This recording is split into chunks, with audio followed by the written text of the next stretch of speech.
Well, Ron, as we talk about the preconditioned calf concept, which is essentially weaning the calf and getting it ready for the next stage in the production change, we know that this concept and getting these calves ready before they leave the ranch is good for the total industry effort. But when we think about it from an individual producer, what are some things that they should be thinking about whether or not it will work for them or it's best suited for their particular operation?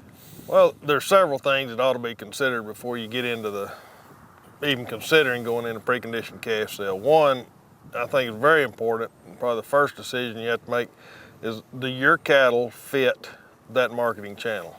If you don't have the right genetics, the right type of cattle, then that may throw you out of what the mainstream preconditioned calf market. The other side of that, do you have the facilities? Do you have the time? Do you have the skills to change, not just raising a calf, but then taking him into that next level of making sure he doesn't get sick and getting him prepared to market?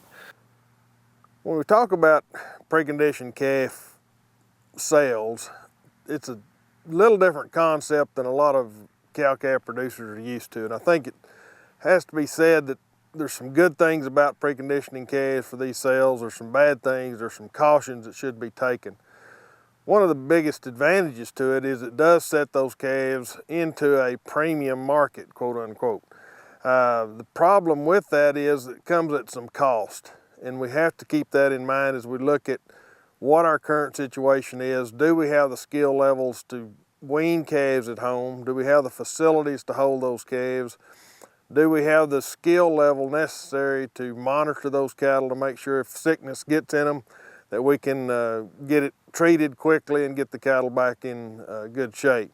So there are some drawbacks to it, but it does allow producers to get into a market that sets their cattle apart. It attracts a different set of buyers and allows them to capture own additional management inputs. From that standpoint, we're talking about additional time. Most of these programs will last at least 45 days in a weaning program. So you need to understand that you may be retaining ownership into a market that has the potential to go down. But it also can be done to where you take advantage of seasonal price trends and market those cattle into an improving market rather than the normal downturns in the fall that we might see in weaned calf markets.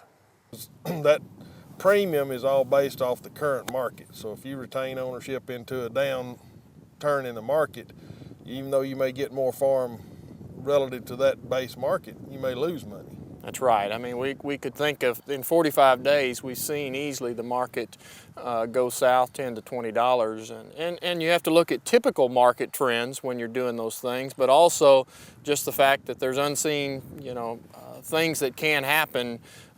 We think back to December 23rd, 2003, we saw what happened when we had that first case of BSE. It drove the market down. It did rebound, but those are all things that you have to be concerned with and looking at the market in general.